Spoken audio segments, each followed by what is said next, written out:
Assalamualaikum students. Today we will study the lifespan of RBCs and destruction of hemoglobin. We have read in our previous videos that how RBCs forms inside our body and how hemoglobin is synthesized inside the body and in how many forms it is present inside our body. But our today's concern is on the lifespan and destruction of RBCs and destruction of hemoglobin. When RBCs are put into circulation, they usually have a life period of 120 days, after which they get ruptured. How they get ruptured, this is another point we will study later. But the lifespan of RBCs is about 120 days. But first of all, before studying that how it ruptures and how hemoglobin destruction occurs inside our body, we will come to some of the important facts about RBCs. We know that in our RBCs there is no nucleus present, there is no endoplasmic present, there is no mitochondria present. But there are present some cytoplasmic enzymes which perform different function of metabolism inside the RBCs.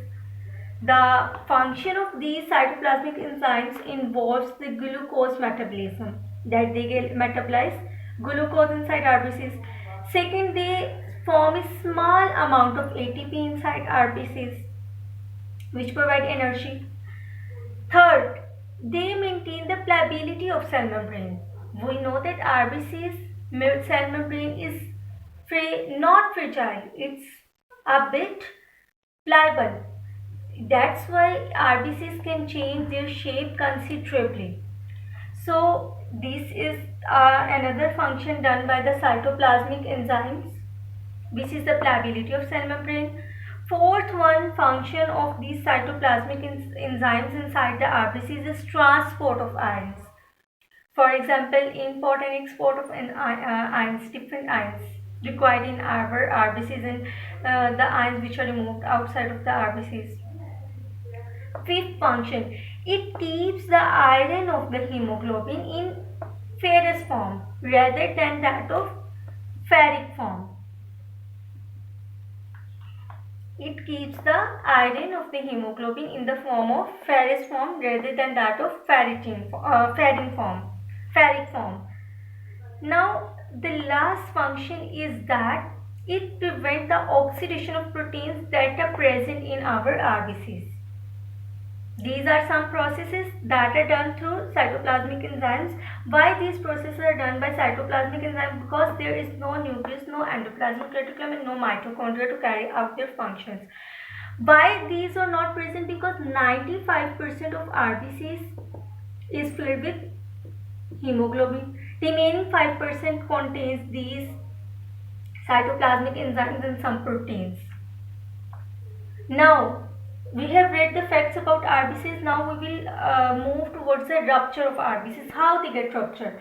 After a mature RBC is put into the circulation, it carries its life for 120 days and then passes through the red pulp of spleen. Red pulp of spleen, the species of red pulp of spleen has only 3 micron meter diameter, while the diameter of RBCs is about 8 micron meter. So when the RBCs passes to the red pulp of the spleen, they get ruptured.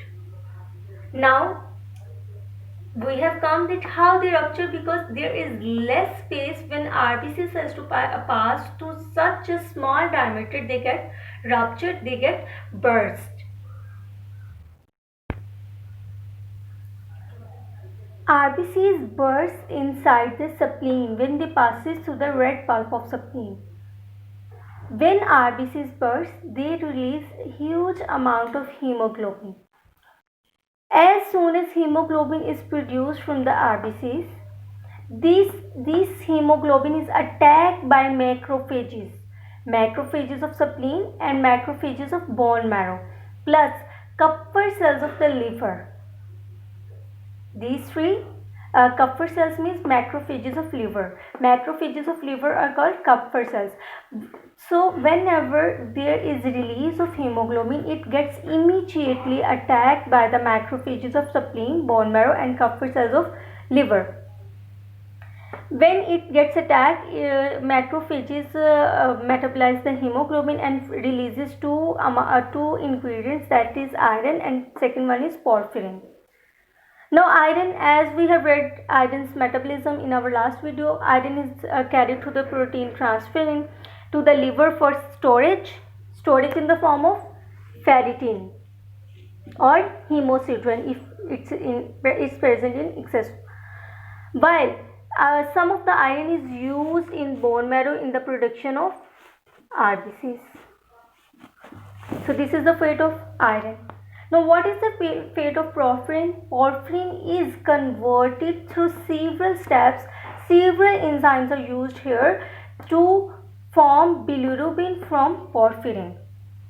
Then bilirubin enters the blood and carries through the blood towards the liver. Then liver secretes this bilirubin into the bile juice through the bile duct into the duodenum, from where it gets removed from our body. In this way, the destruction of RBCs occur. RBCs burst to form hemoglobin. Hemoglobin degenerate to form iron and porphyrin. Iron is stored in the form of ferritin in liver, and some of the iron is used in bone marrow for the production of new RBCs. Porphyrin is converted with several steps into the bilirubin. These several steps are the topic of biochemistry.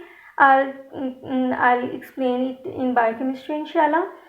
Then the bilirubin is carried through the blood into the liver, and then liver secrete this into the bile, and from the small intestine it gets removed outside of the body. So this was the total lifespan of RBCs and destruction of hemoglobin. Thank you.